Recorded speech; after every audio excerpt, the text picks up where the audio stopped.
Qual que é a ideia da caverna de Platão? Se pudesse, porque eu já escutei várias explicações, eu queria saber tua visão sobre isso. Uhum. Que é tão usado hoje em dia, né? Desde Matrix ou vários filmes e livros e tal, são baseados na caverna do Platão. O mito da caverna é o livro 7 do Diálogo à República, né? Tá. O 7º capítulo. E esse mito, ele basicamente, você falou um pouco dele, vários prisioneiros dentro de uma caverna, Acorrentados, né? presos a essa caverna, de tal maneira que até a liberdade de movimentos para olhar para trás eles não tinham. E atrás deles um muro, e por trás desse muro uma fogueira. Entre essa fogueira e esse muro passam pessoas carregando objetos, e essas sombras desses objetos batem lá na parede para onde os acorrentados estão olhando.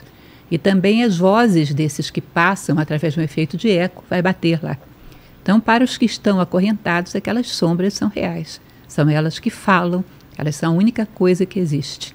Num determinado momento, há um mais inquieto que rompe essas correntes, vai se remexendo, rompe essas correntes, olha para trás e vê que tudo aquilo ali é um engano.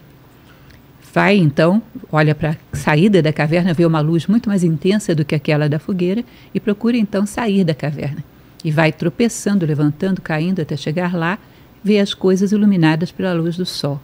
Coloridas, intensas, Isso. tridimensionais. Então, esse homem que chega lá fora e se liberta pelo seu próprio mérito seria um filósofo, um buscador da sabedoria.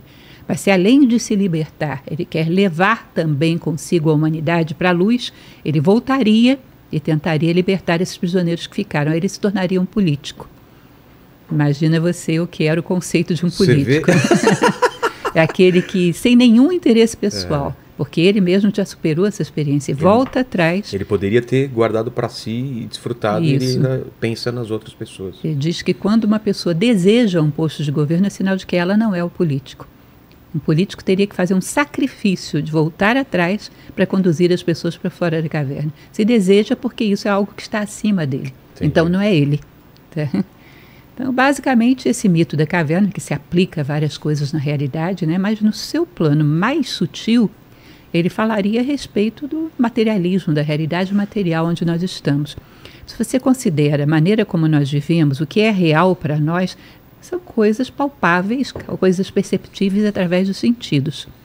Mas se nós considerarmos um critério de realidade que é a permanência, o que é real é aquilo que permanece, todas essas coisas seriam sombras, que são tremendamente transitórias. A gente pega um copo como esse, ele está aqui. A probabilidade de daqui a 50 anos ele estar é quase nenhuma. É zero. 50 anos atrás, muito menos. Exato. Então ele parece estar aqui, mas ainda agora não estava, daqui a pouco não vai estar mais. Isso é o comportamento de uma sombra.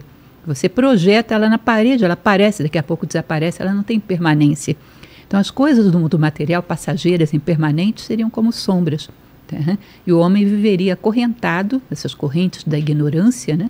Sendo manipulado pelos amos da caverna, olhando sombras e tendo como realidades.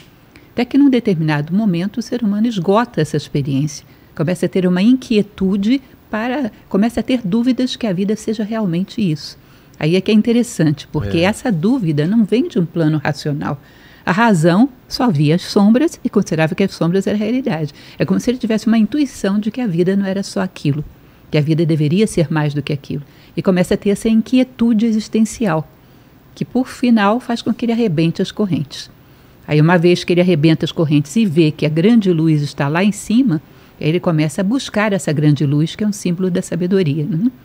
O buscador da sabedoria é o filósofo.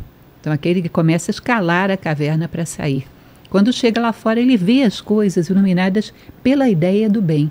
Olha que interessante. Quando eu olho as coisas dentro da caverna, eu vejo as coisas iluminadas como se fosse por uma lanterna muito fraquinha, que ilumina vela, só, ou uma vela, ilumina só um aspecto desse objeto, que é o que me interessa. Eu vejo das coisas só o que me interessa. Há uma frase de Tolstói, inclusive, que ele diz: há quem passe por uma floresta e só veja lenha para a sua fogueira. Eu fragmento as coisas, só vejo o que me interessa. Eu olho com os olhos do meu interesse. Eu bebo água nisso daí. Isso. Ou seja, ele existe só para me servir. Por ele mesmo, não. Uhum.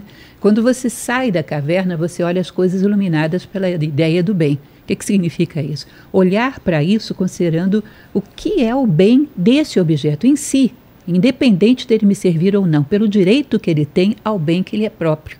Eu ajudo, interfiro no caminho das coisas para que elas caminhem para o seu bem próprio, sem querer nada para mim. Entende isso? Entendi.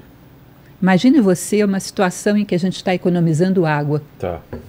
E aí tem um lema que diz, sabendo usar não vai faltar. O que significa isso? A água não tem importância em si. Ela tem importância porque ela pode faltar para mim.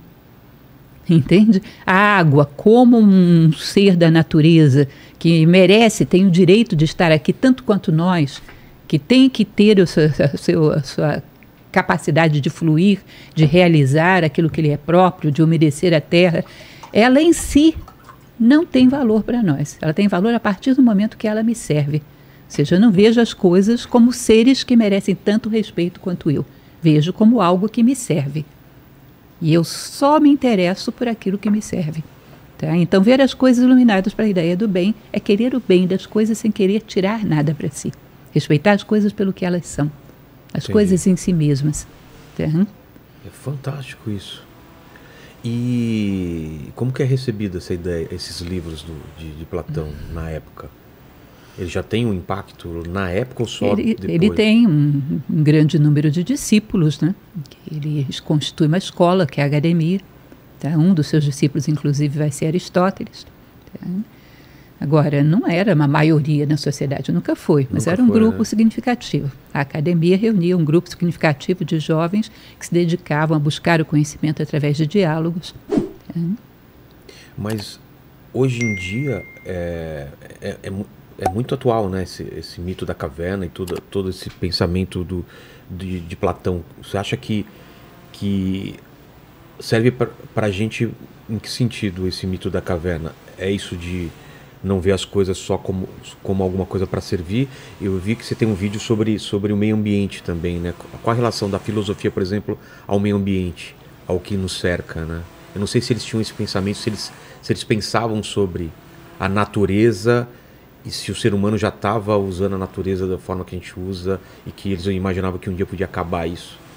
Há um grande respeito pela natureza, mas ainda não havia esse problema do homem como um predador da maneira intensa que nós temos hoje em dia. Mas nós podemos dizer que o comportamento que nós temos em relação à natureza é muito do usuário. Ela me interessa porque ela me dá um monte de coisas. E só, né? É um fim... Exato. Ela é tomada como meio. Como meio, né? Por um fim X. Exato. Como um ser em si que merece respeito por ela mesma, não. E por isso somos predadores.